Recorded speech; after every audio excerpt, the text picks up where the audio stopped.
How much do you guys know about him? And he's like, we're just transporting him. Okay. I know he's blind, so that's why whatever you tell me, I'm going to pass on to somebody else. Gotcha. We're just transporting. Perfect. Okay. So I'll go through everything. So he's got a few things going on with him.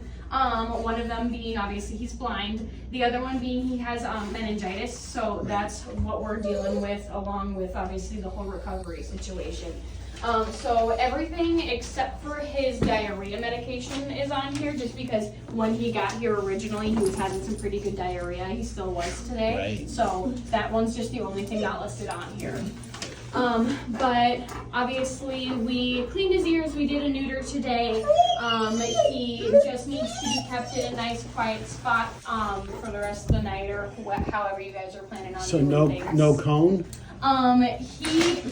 Goodness gracious, yes, I have to go get it. He's been doing pretty good so far, but, hey baby, I know, okay, fine.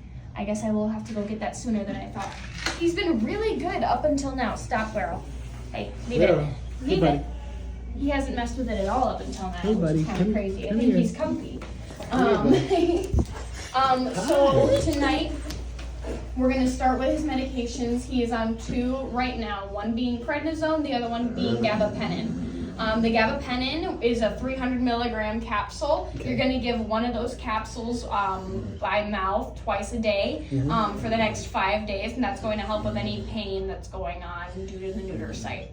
The prednisone is obviously a steroid. They're 5 milligram tablets. We gave you 100 of them because he's going to be on it for quite some time, but only give 3 tablets twice daily for the next 10 days. And then after the next 10 days, we're gonna need you guys or whoever has him at that point to contact us and therefore Dr. Newman to check in on what we're doing with the prednisone dose, because the ideal thing to do is we're gonna be tapering down the dosage. So after 10 days, check in with us and Dr. Newman and see what we're gonna do with that.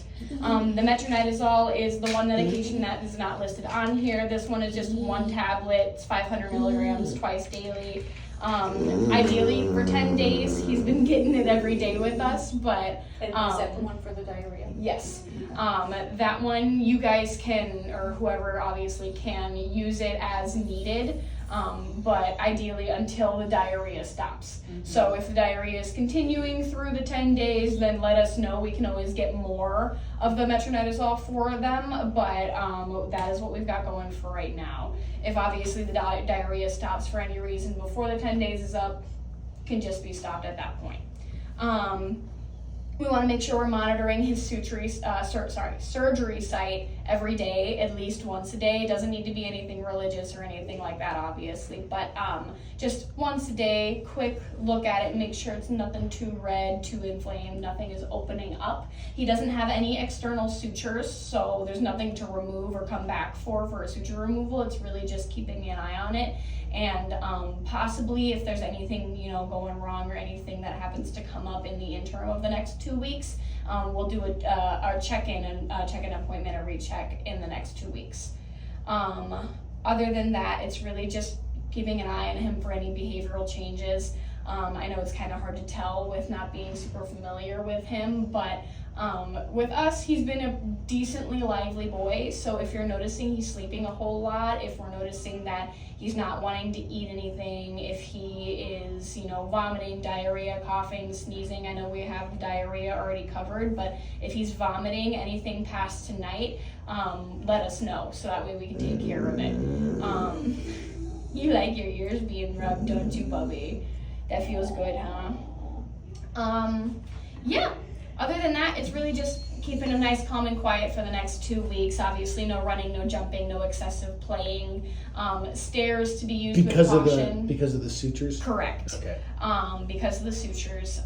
We just want to make sure he's not doing anything that's going to possibly open up that surgery site.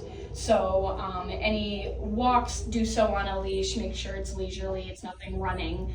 Stairs, use with caution. He can use stairs. That's totally fine as long as he's not pulling whoever it is, is, aggressively, how dogs do that thing where they're like, do.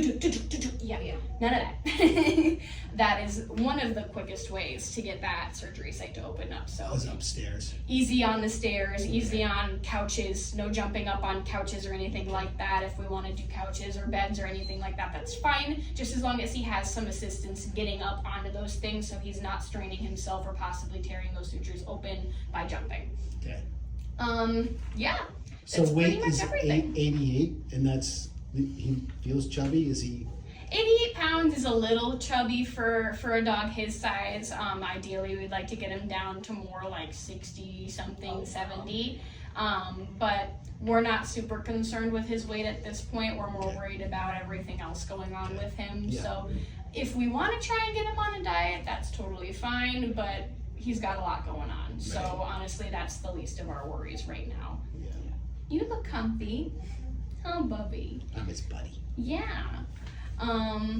Yeah, really, that's pretty much everything from me. Any questions, any comments, any concerns, anything I can answer for you before we turn you out to the wild? I know I gotta go get him his cone still, but anything I can answer before then? No, I don't think so. Alrighty. You don't have a donut. Do you think a donut would be? We don't carry those here, but I do love donuts, and I don't know how much it would necessarily help Mr. Blind Man over here, but normally with the cones, as the field of vision is limited, it makes it harder for them to navigate around the house. So with his vision obviously already being very limited, I'm not sure the benefit of doing the donut versus the cone. He might do more damage and more chaos with the cone and, be knocking everything over. It's like he doesn't see anything. I thought Rhonda, I thought you were gonna try and do a halo.